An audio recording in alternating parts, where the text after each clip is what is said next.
Welcome, everyone. Welcome to Mentium Matters podcast, where we talk about leadership, life, and the transformative power of mentoring. I'm Megan Cummings Kruger, and today our conversation is going to be focused on the transformational power of finding the value in painful challenges. My guest is Jennifer Meyer, who currently holds the role of Senior Director, UnitedHealth Group Center for Clinician Advancement. However, no doubt, like many of you who are listening, she's in the midst of a transformation herself.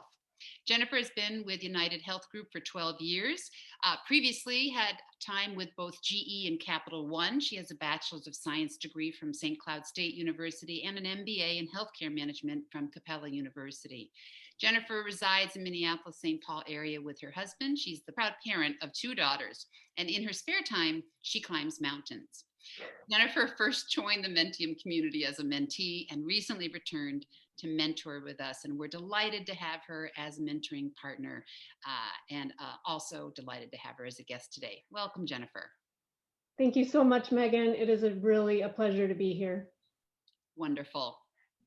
All right, I'm going to jump right into it because I know from our previous conversation, the COVID pandemic has had a huge impact on organizations, individuals, and families. And you have shared that both your experiences and your reflection over the past year and a half has caused you to make a significant life transition. So again, as I'm sure this resonates for many listeners, can you share with us what led you to make this decision?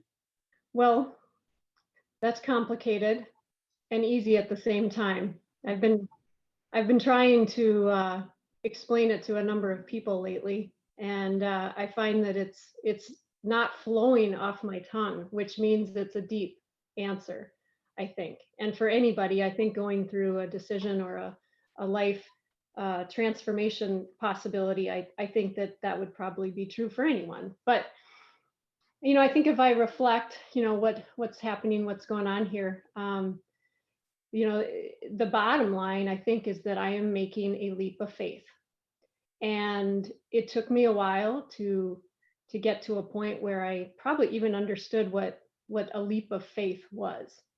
And I think the journey for me actually started a few years ago when my father got ill and passed away in late 2019.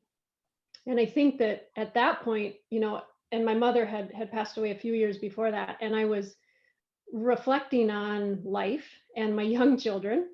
And as each summer would pass me by, I guess I would dream of time with them and seeing them grow older. And then I would kind of go back to my roots of tenacity and persistence and grit, which are great strengths. But what I was finding is that those strengths were actually, they were harnessing me in a way that was sort of, hurting me inside. And then of course 2020 comes, and watching the fast but slow impact that it had on my children, I think started to take a pretty big toll on me. And so I think I was absorbing the anxiety and the stress of their lives.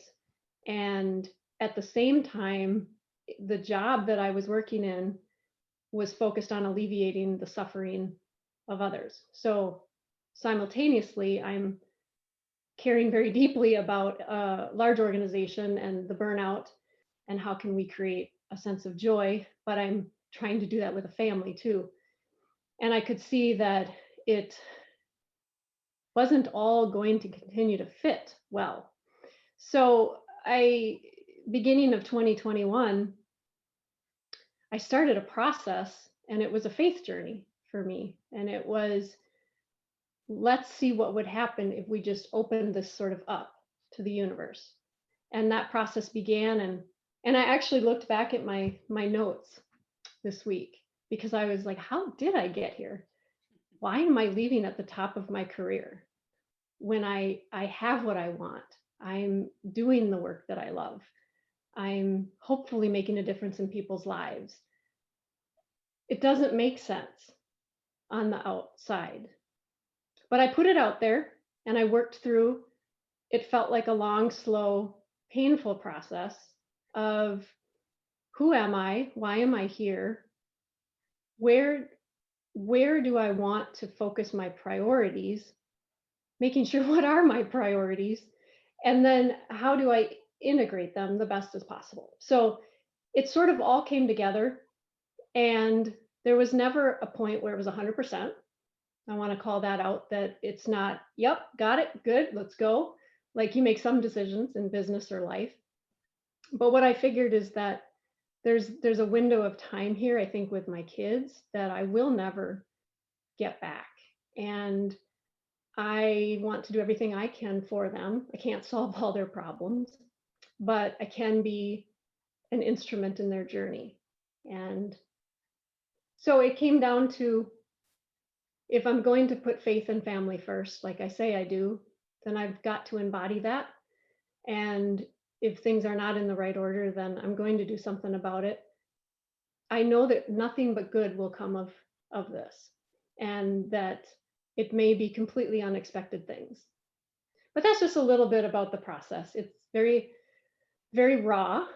This is the week that I am making the transition. So I'm sure, Megan, if we talk in maybe 1 or 2 weeks or a month, I'll probably have more clarity for you.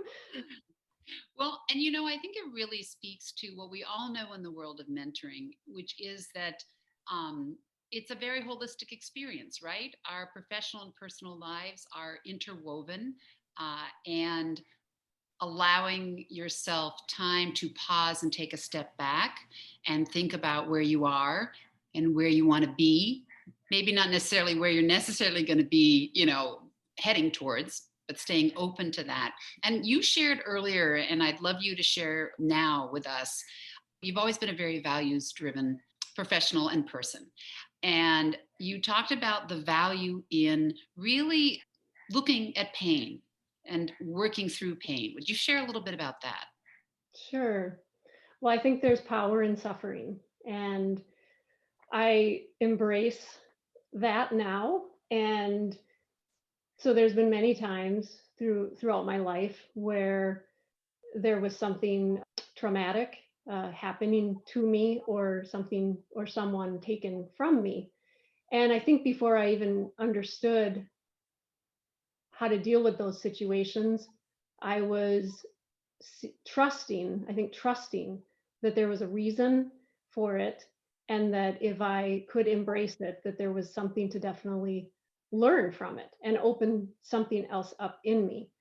And in hindsight, beautiful things, I think, have occurred through that. And so now I don't dislike suffering. It sounds very strange, but I find it so enlightening to me when not good things happen, because it causes me to stop, or at least slow down, and understand that, these things are, first of all, happening to everybody all the time. We're not here to live a pain-free life. So there are reasons that these things come towards us, and what can we make of them? So I try, through each loss or difficulty, to make something of it. And sometimes that's not easy.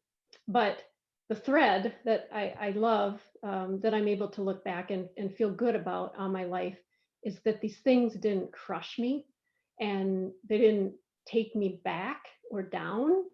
And of course, yeah, in the moment, things are very painful, and you wonder how you're going to get through. But it's just sort of a belief that you can build from that, and maybe look at things in a different way. And perspective, we might talk about that later here, is a very key piece of my life and how I see things. Because we have a choice. We have a choice in how we deal with things and how we see things. Absolutely. There's a quote that I love, be curious, not furious, because it speaks to what you were just saying, which is pausing to be curious, and also that reflection time, as you said, reflecting on this decision that you made, and the perspective, as you say, that comes. Sometimes it's reframing everything. So What have you found over, in particular the last year and a half? What have you found that has been helpful in allowing yourself time to reflect? Well, that's a good question. It hasn't been easy, I'll say that. It gets very intense for all of us, doesn't it? And it's hard to slow down. I think some of it's probably, I don't know, it's like survival almost. Like if you don't slow down, right, it can be so overwhelming and stressful and it hurts. Like you can physically feel, I think, the world, right, kind of pressing on us. And so I don't know. I mean, I think that some of it has just been survival type things, is like, I got to pull back. I got to slow down. If I think about work, I think it's checking in. I think it's realizing that our lives have all been turned inside out, and that, not everybody is talking openly, about their situation. And I think it's, how are you really doing? And how's your kids? How's your family? What's it like working from home? What are you learning about yourself? And like you said, Megan, I think part of it's curiosity. It's this shared human experience, and it's starting that conversation. I guess even if it's weird or uncomfortable or you're too busy and you want to get to work, but um, those are some of the things that come to mind. And then you mentioned mountains. I've kind of forced myself to commit to, these mountain experiences, because in a way, I guess it gets me away from myself, where you can get just so worked up and, overwhelmed with things going on. And if you have something to focus on and commit to that is a challenge, hey, then I got to go work out. I should probably go lift some weights, whatever that is. So that's one thing too, over the past, yeah, definitely 18 months that I've spent some time on. I wondered if mountains were going to be a part of this. Because I was thinking, of course, there's the getting in shape part, but there's also unplugging and being in nature. And I wondered if that was, and I know you also, I think, focused on this, I think, with your one daughter, your older daughter. Is that right? Right, right. We shared an experience in 2020 of doing our first 14er in Colorado together. So preparing for that, and then the journey up and down was wonderful. So we did that together, and yeah, that was a beautiful thing. So if you're comfortable, would you share a little more about, and I know right now you're in the midst of it all, but perhaps some of the shifts in perspective you've experienced in this last year? Because again, I think what you're openly sharing right now is going to really resonate with many people. Yeah, um, definitely. So perspective, I think that, perspective is a choice. It's how we choose to look at um, our life, our situation, our circumstances. And I don't think that I really appreciated perspective until I was probably 30. And it was actually a mountain that did it to me. So it was my first one, and I was up on top and struggled a bit to get there, even at that age. And I was like, wow. And I just remember being up there, and it was a different part of my career, obviously, but I just thought, you know what? The big problems, or the things that I thought were big problems, they're not. And it's the little things that I'm, seem little in my life that are really the big things. And it's just changed me. And I'm like, and I remember I could see like the trailhead almost from the top of the mountain. And I thought, it's so small and it's so beautiful and you can see so far and so much. But it was that perspective shift about what's big is small and what's small is big.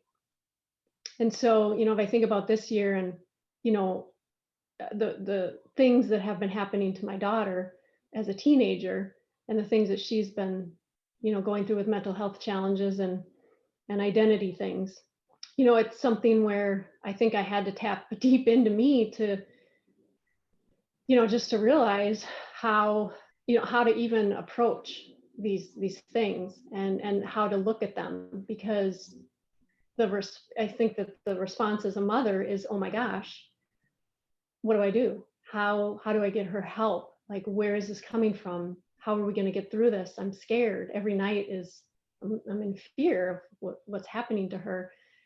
And then I think that part of it is the perspective that, this is a big thing, and I need to put my energy here, and we need to, work through this together. I don't have a perfect answer on how perspective solved it for me. I think part of it was love. It was just pure, I don't know, working through the different processes in the healthcare system. And I think acceptance was part of it too, for my husband and I, the things that she was dealing with. And I don't know, it's been a day by day challenge, to reframe the different things that 2020 and 2021 have sort of thrown upon us. Absolutely. I mean, I can't even imagine. I'm a mother of two daughters as well, but they're in their 20s. And I think back on their path in their teenage years, and I can't imagine a global pandemic to be thrown into the mix. It was exciting enough.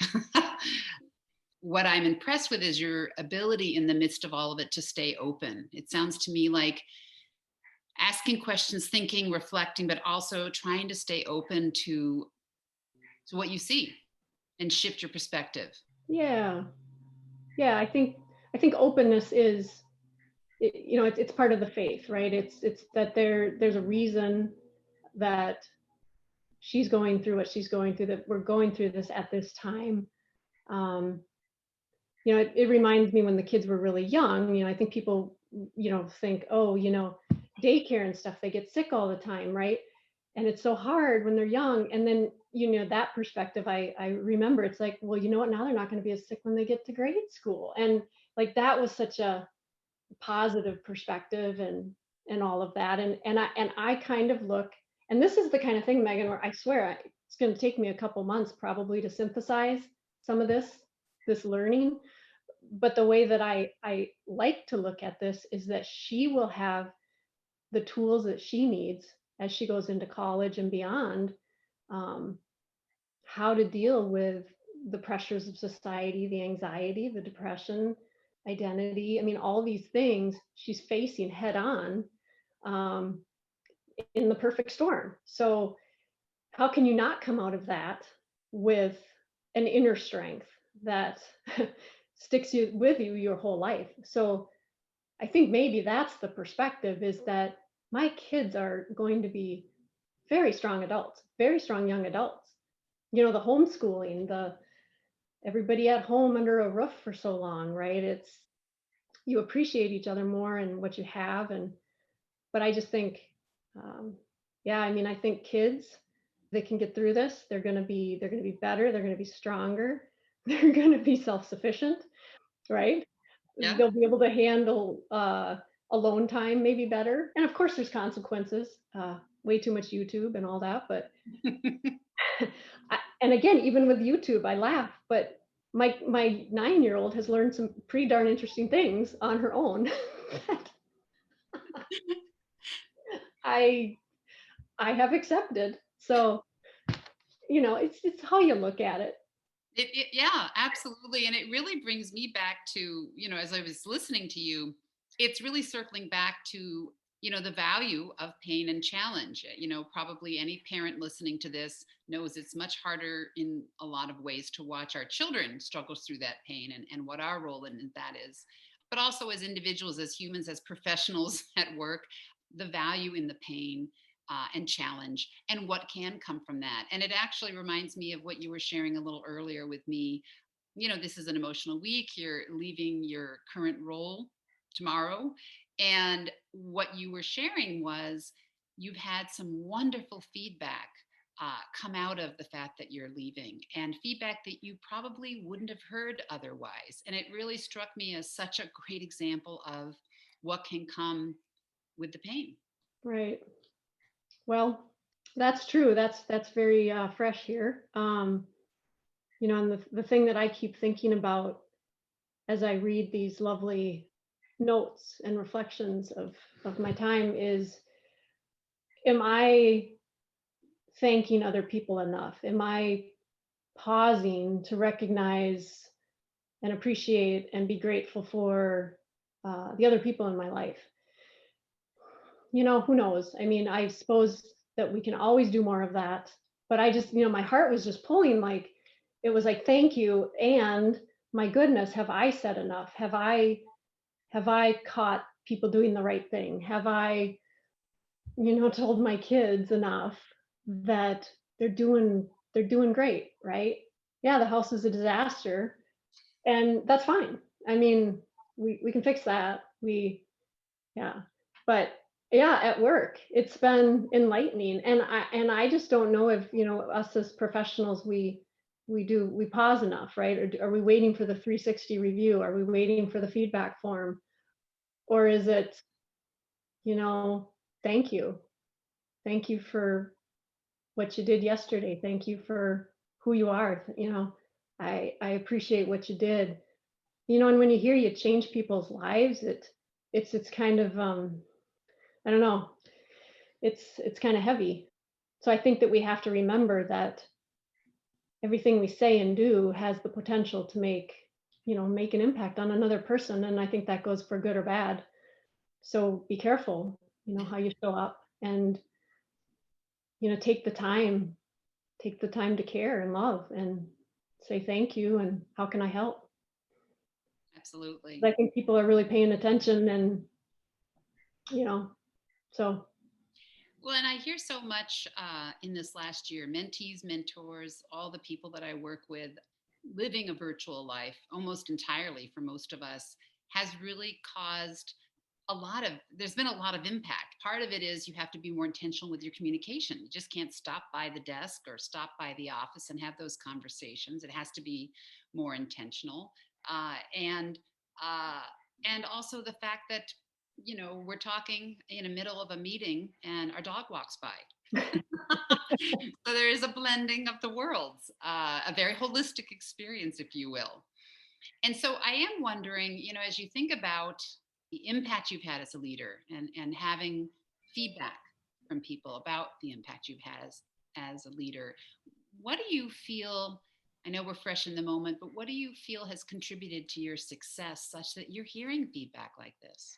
That's a good question. I don't know for sure, but if I think about, my past, I made a little note here. That's why I'm looking at my phone. But the 4 P's. So I made this up, but it's coming from somewhere. So I think that over the years, I have had to be very intentional about 4 things, and it's people, perspective, patience, and perseverance. So when it comes to people, I think that a good portion of my success emerged when I started asking for help, started recognizing the true value of teamwork.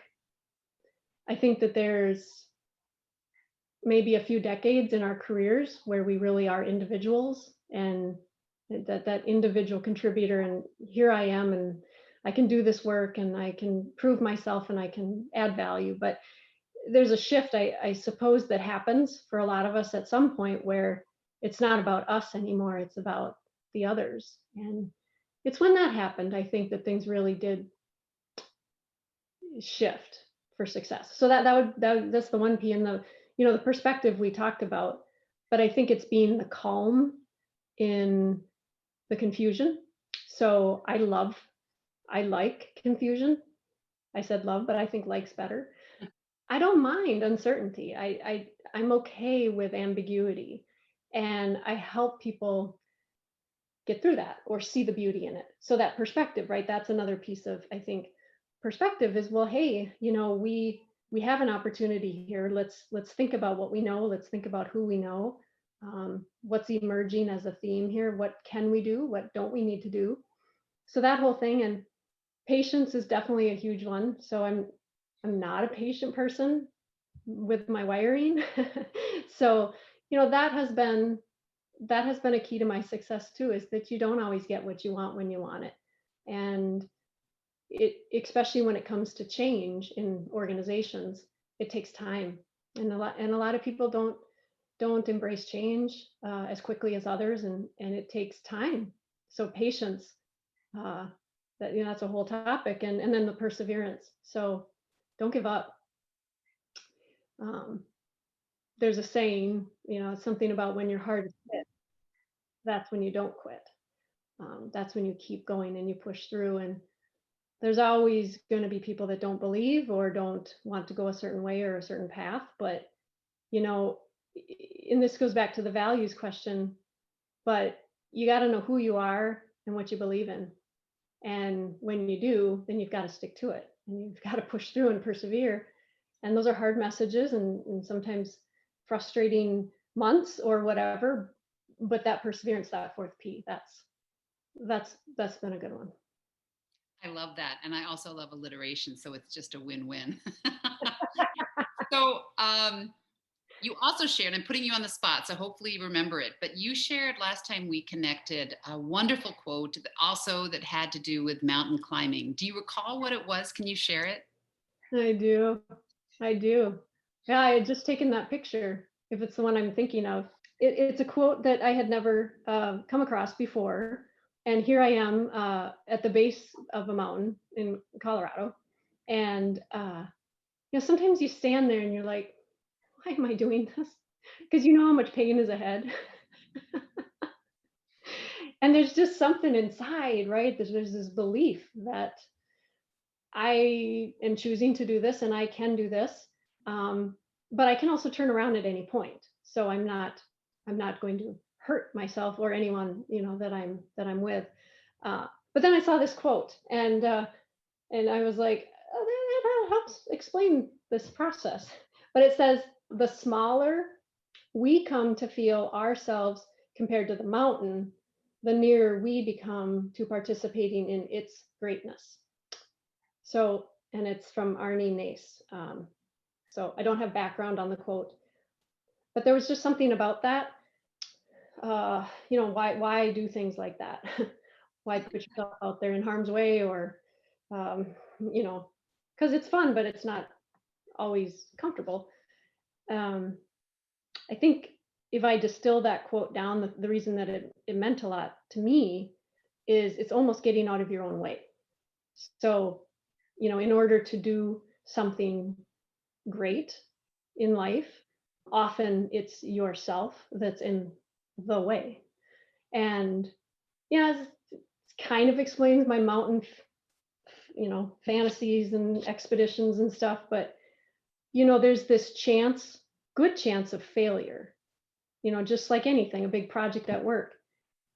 But really, truly, if you can get out of your own way and believe that there's something greater, whether that's a purpose or outcome or your team. It reminds me also of you talking about shifting from yourself to your team. Yeah, there's just so much more out there and underneath that, if we can just get at it and uncover it, there's really no limit to what we can do. So a mountain's kind of a metaphor, but then it's a reminder too that great things are possible with preparation and planning and perseverance and team, right?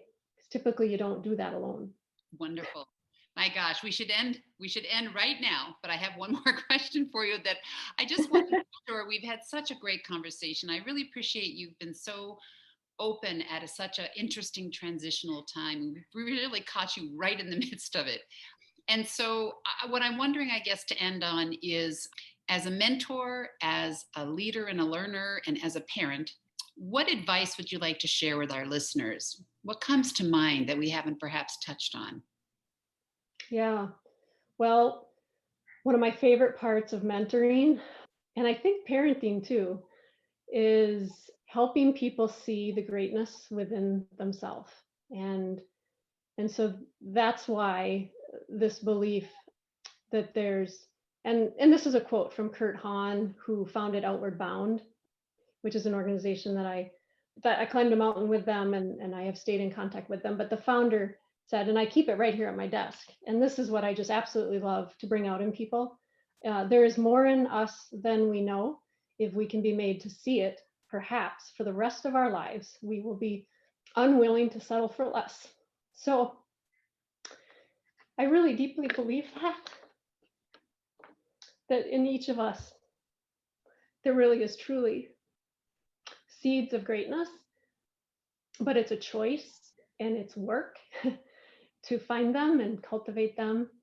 And I think that's why we're here for each other, especially as mentors and leaders and parents, to help bring it out and to create that inspiration in each other. So that's probably the thing. That was so powerful. Thank you so much for sharing that. I'm glad I asked that final question. You got me. I want to thank Jennifer for sharing your insights around transformation and, much like mentoring in general, that power of perspective in viewing those challenges and opportunities, the choice that we make. I also want to thank all of you who are listening to this Mentium Matters podcast. We have a number of excellent guests like Jennifer coming your way. So make sure to subscribe so you don't miss any future episodes. And you can also refer to show notes on the Mentium website for additional resources. We look forward to having you join us next time.